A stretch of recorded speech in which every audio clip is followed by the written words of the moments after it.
여러분, 오늘 본문에도 한 사람의 기도가 나옵니다. 한 사도의 기도, 바울의 기도입니다. 바울이 데살로니가 교인들을 향해서 믿음을 그렇게 강조를 해요.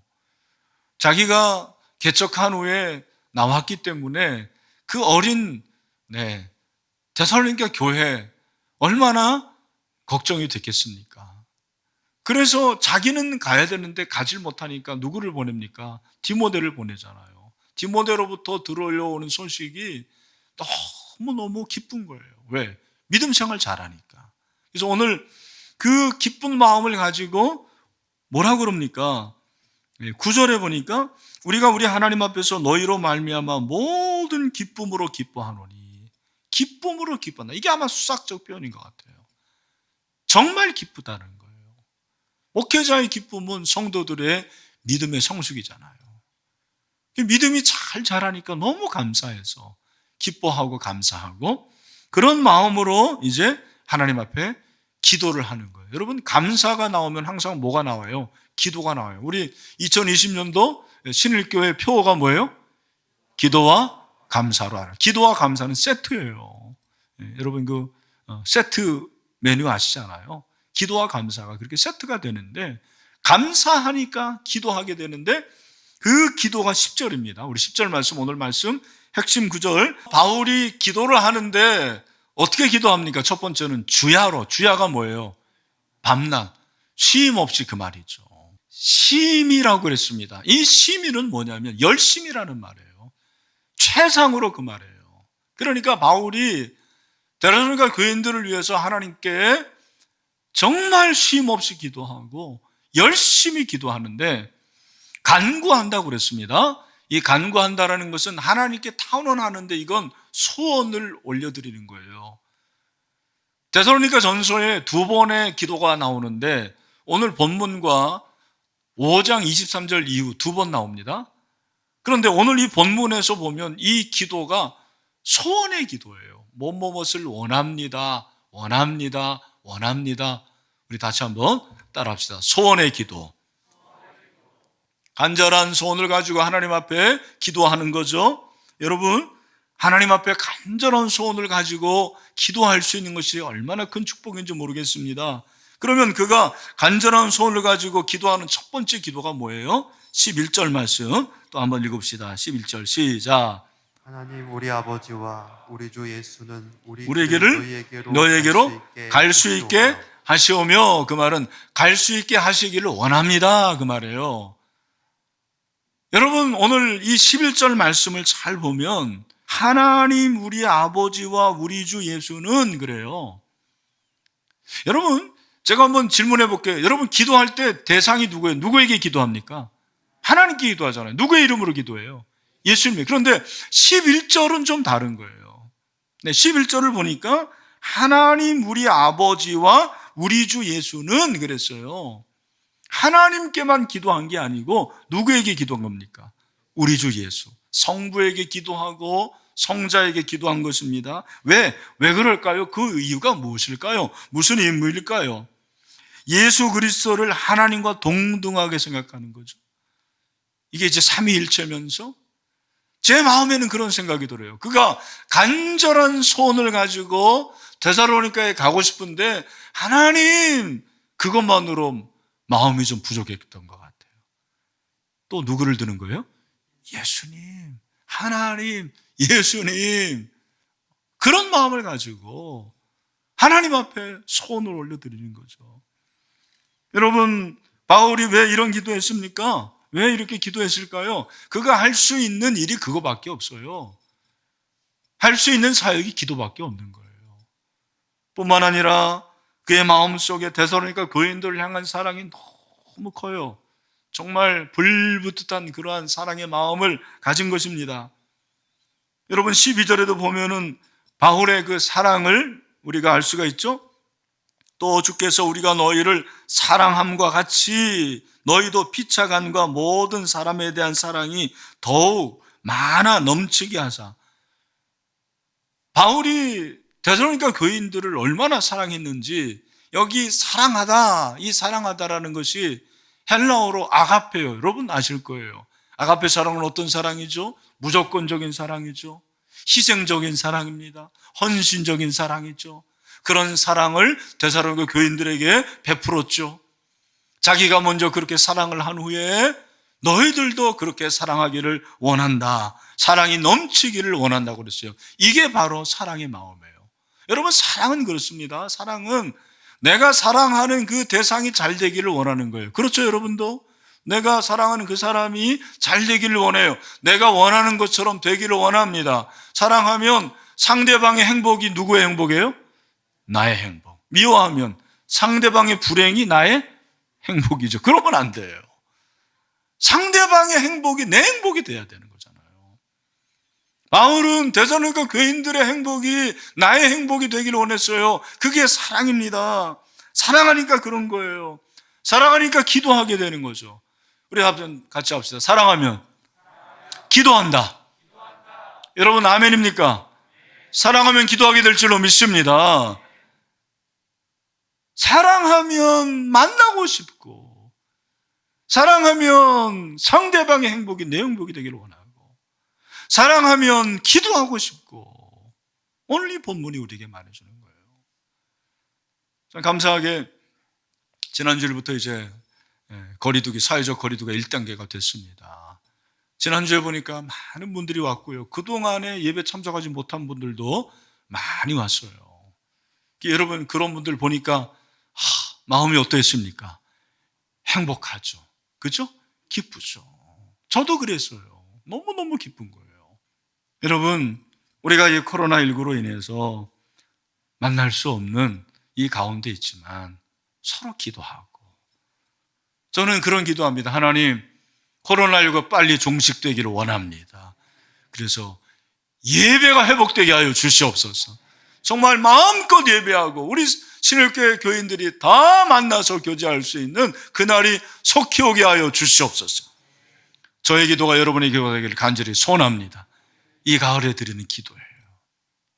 또 어떤 기도합니까? 12절과 13절 상반절까지 한번 봅시다. 여러분, 바울의 기도에는 이 교회 공동체의 최고의 미덕인 사랑이 넘치기를 원했어요. 사실 데살로니가 교회가 사랑이 없었던 게 아니에요. 우리 4장 9절에 보면 형제 사랑에 관하여는 너에게 쓸 것이 없다고 그랬거든요. 그러니까 사랑이 많았던 건데 왜 넘치기를 그렇게 기도합니까? 여러분, 고기도 먹어보면 사람이 잘 먹는 거예요. 사랑도 많이 해본 사람이 더 많이 사랑해요. 사랑은 넘치고 넘쳐도 부족함이 없는 것이죠. 사도 바울은 데살로니가 교인들에게 이러한 사랑이 많아서 너희 마음을 굳건하게 하시고, 뭡니까? 사랑이 믿음으로 승화되기를 원했습니다. 바울의 이 심정 여러분 이해가 되십니까? 바울의 이 기도는 어떤 기도입니까? 바로 이타적인 기도예요. 무슨 기도라고요? 이타적인 기도. 여러분, 이타적인 기도를 우리는 다른 말로 뭐라고 그럽니까? 중보기도라고 그러는 거예요. 중보기도는 이타적인 기도입니다. 나만을 위한 기도가 아닙니다. 자신의 안녕과 내 가족의 행복, 그걸 뛰어넘는 거예요. 남을 위한 기도죠. 이웃을 위한 기도입니다.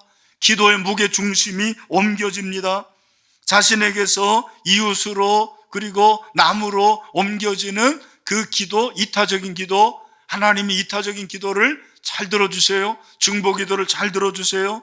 모세의 중보기도 들어주시죠. 그래서 이스라엘 백성들을 용서해 주십니다. 여러분, 느헤미야의 기도를 들으시죠? 그리고 다니엘의 기도를 들으십니다. 바울의 이 기도를 들으시는 거예요. 왜? 이타적인 기도는 욕심이 있는 기도가 아니에요. 정욕의 기도가 아니에요. 다른 사람을 잘 되게 하는 기도거든요. 하나님이 보실 때 얼마나 이쁘겠어요. 사랑하는 우리 신일의 성도 여러분, 이 가을에 저와 여러분이 나만을 위한 기도에서 벗어나서 누군가를 위해서 기도하는 이타적인 기도, 중보의 기도자가 되기를 주님의 이름으로 축원합니다. 누구보다 이타적인 기도를 하신 분이 예수님입니다. 우리가 이제 예수님을 생각할 때 예수님의 사역을 구원 사역만 생각해요. 예수님께서 십자가에 죽으심으로 구원의 모든 것이 성취된 줄로 믿습니다. 그런데 그것으로 끝나는 것이 아닙니다. 예수님의 사역은 십자가에 죽으시고 부활하시고 지금 어디에 계십니까? 이것도 모르시네. 어디에 계세요? 하나님 보좌 우편에 계십니다. 하나님 보좌 우편에 계서 뭐 하시는 거예요? 우리가 그걸 알아야 되죠. 로마서 8장 34절에 보니까 뭐라고 그랬습니까? 사도 바울이 다 같이 시작. 누가 정죄하리요? 죽으실 뿐 아니라 다시 살아나신 이는 누구다? 그리스도 예수님. 그는 하나님 우편에 계신 자요 우리를 위하여 뭐 하신다? 간구하십니다. 뭐 하신다고요? 여러분 믿으시기를 바랍니다. 우리 예수님이 보좌 우편에, 그럼 여러분 보좌 우편 보여요? 안 보여요? 본 사람 손 들어보세요. 아무도 없어요. 보좌 우편이 뭡니까? 장소적인 개념이 아니에요. 이거는 통치적인 개념인데 예수님이 어디에 계시다라는 거예요. 지금 하늘에 계시는데 그 예수님의 권위가 얼마나 대단하냐. 예수님이 어떤 분이라는 거예요? 예수님이 왕이라는 거죠. 보좌 우편에. 예수님이 살아나셔서 보좌 우편에 계시다라는 것은 예수님이 왕이라는 거예요. 임금이라는 것을 말하는 것입니다. 사도행전 5장 31절에서 그걸 말해주는 거죠. 우리 다 같이 한번 크게 읽겠습니다. 시작.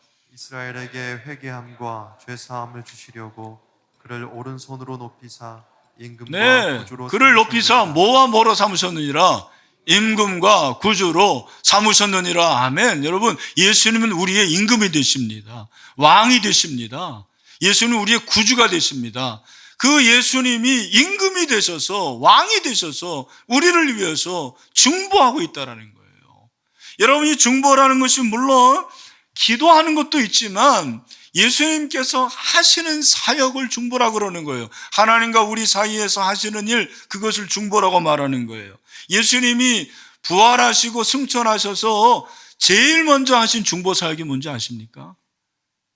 그게 바로 사도행전 2장 33절에 나와요. 예수님께서 보좌 우편에서 뭐를 아버지께서 받는데요? 성령을 받아서 너희가 보고 듣는 이것이 뭡니까? 성령이죠. 성령을 우리에게 어떻게 했습니까? 부어 주셨어요. 교회에 성령을 부어 주셨습니다. 예수님의 중보 사역의 첫 번째가 뭐냐면 성령을 교회에게 부어 주신 것이죠. 저와 여러분에게 주신 것입니다. 여러분 다 성령 받으셨습니까? 성령을 받은 건 뭘 말하는 거예요? 예수님을 믿는 거예요. 성령이 아니고서는 예수를 주로 알 수가 없는 것입니다. 여러분, 예수님을 주로 알 수 있는 것은 성령인데 그 성령을 누가 주신 거예요? 예수님이 중보 사역으로 주셨습니다. 그러니까 잘 들으세요. 새생명 축제도 예수님의 중보가 없으면은 할 수 있다 없다? 없는 거죠. 우리가 아무리 노력해도 예수님의 중보 사역이 없으면 우리는 한 사람도 구원할 수가 없어요. 예수님이 지금도 보좌 우편에서 저와 여러분을 위해서 기도하고 계실 뿐만 아니라 우리의 태신자를 위해서 기도하고 계심을 믿으시게 되기를 주님의 이름으로 축원합니다. 근데 여러분, 우리는 어떻습니까? 저 여러분에게 묻겠습니다. 여러분, 중보 기도 많이 하십니까? 하시는 분 한번 손 들어보세요. 중보 기도 하시는 분. 별로 없으시네. 네. 여러분, 중보 기도가 얼마나 중요한지 모릅니다. 저는 주님, 우리 신일교회 교인들이 한 영혼을 사랑하는 마음으로 기도하게 하여 주시옵소서. 그런 기도드립니다. 여러분이 한 영혼을 위해서 기도하는 중보의 사람이 되시기를 주님의 이름으로 축원합니다. 마지막으로 13절입니다. 13절에 어떤 기도를 합니까? 어떤 기도 하냐면 데살로니가 교인들이 주님 강림하시는 거, 그게 재림이잖아요. 재림하실 때에 하나님 아버지 옆에서 뭐가 없도록? 흠이 없도록. 그 말은 무슨 말입니까? 거룩하기를 위해서 기도하고 있어요. 여러분, 우리말 성경에는 나오지 않는데 어떤 사본에는 이 13절 맨 마지막에 아멘이 나와요. 아멘. 우리 같이 한번 아멘을 넣어서 우리 13절을 한 번 더 읽겠습니다. 시작. 너희 마음을 굳건하게 하시고 우리 주 예수께서 그의 모든 성도와 함께 강림하실 때에 하나님 우리 아버지 앞에서 거룩함에 흠이 없게 하시기를 원하노라. 아멘. 아멘이 무슨 뜻이죠? 한마디로 진실로예요. 뭐라고요? 진실로.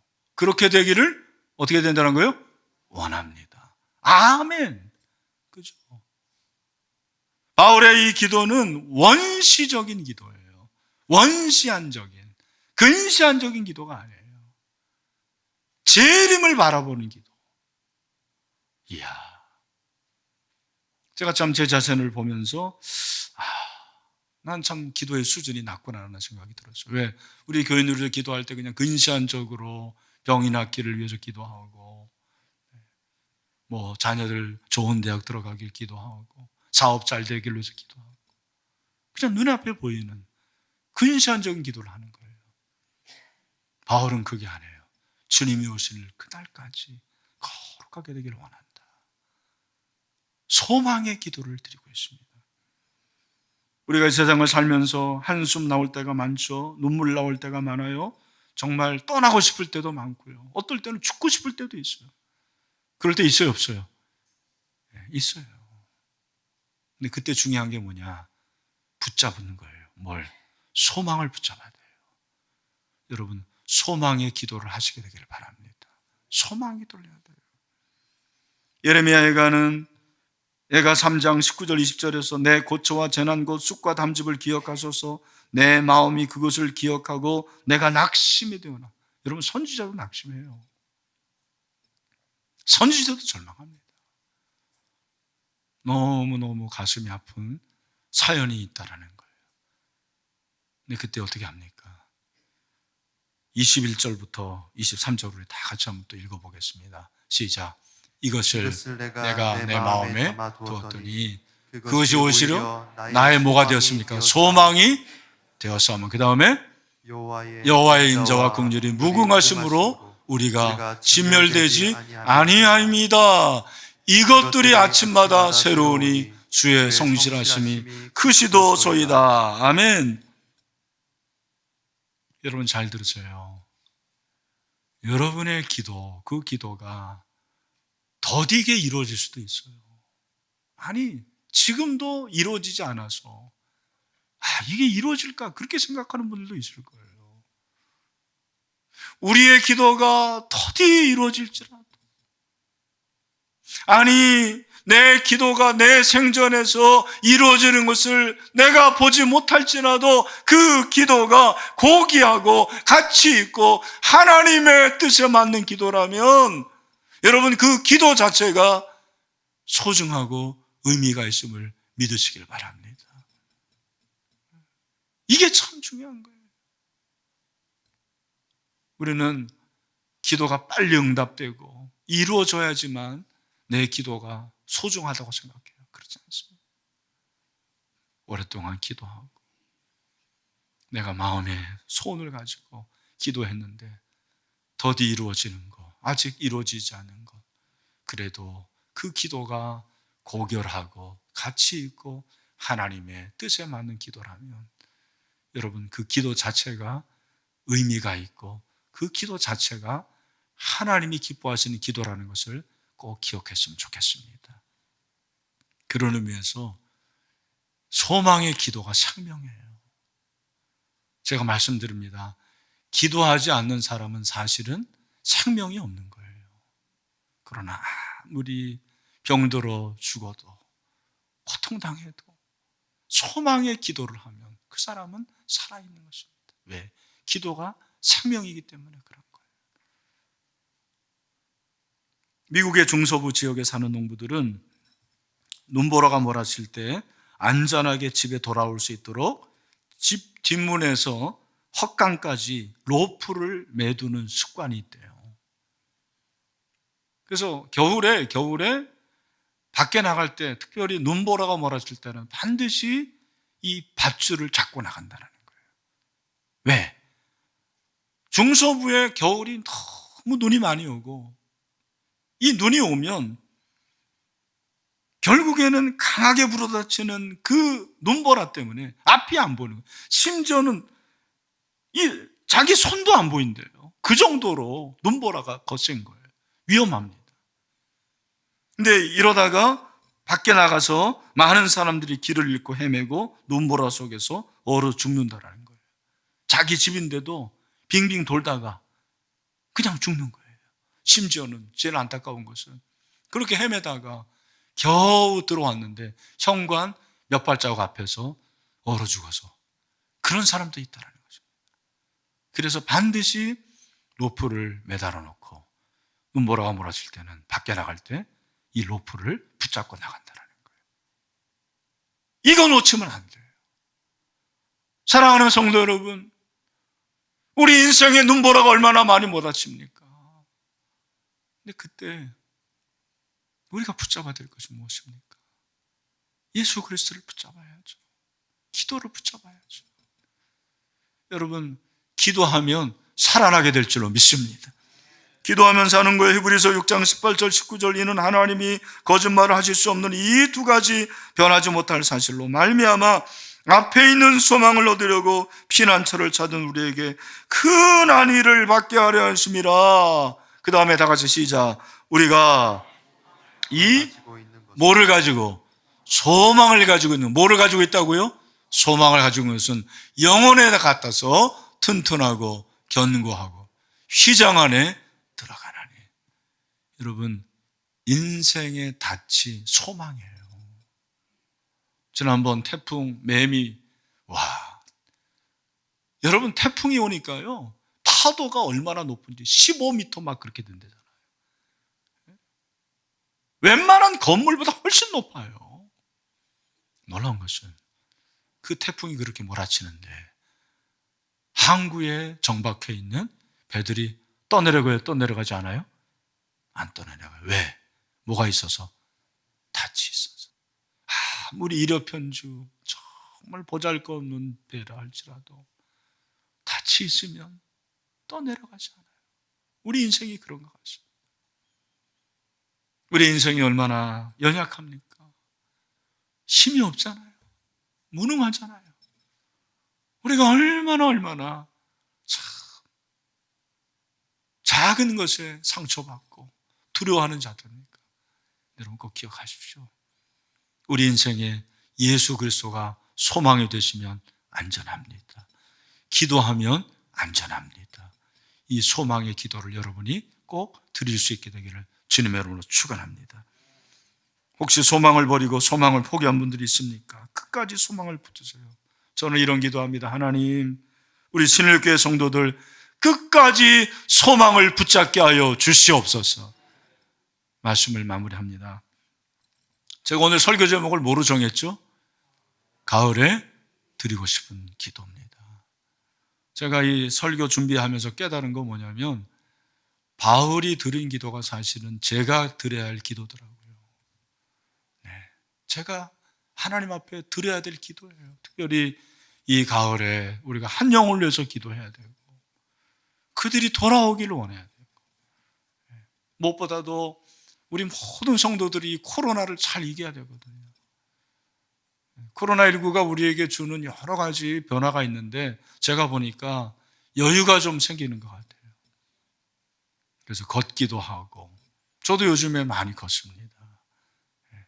그리고 가을 하늘도 보게 돼요. 저 하늘 잘 못 봤거든요. 별도 보게 되고. 별 있어요, 없어요? 별 볼 일 없더라고요, 보니까. 근데 여러분, 이 변화 가운데서도 이 가을에 저는 우리 신뢰의 모든 성도들이 기도하게 되기를 소원해요. 기도. 이 기도를 꼭 붙잡고 소망의 기도, 사랑의 기도, 이 중보 기도를 통해서 하나님의 임재를 경험하고 승리할 수 있게 되기를 주님의 이름으로 축원합니다.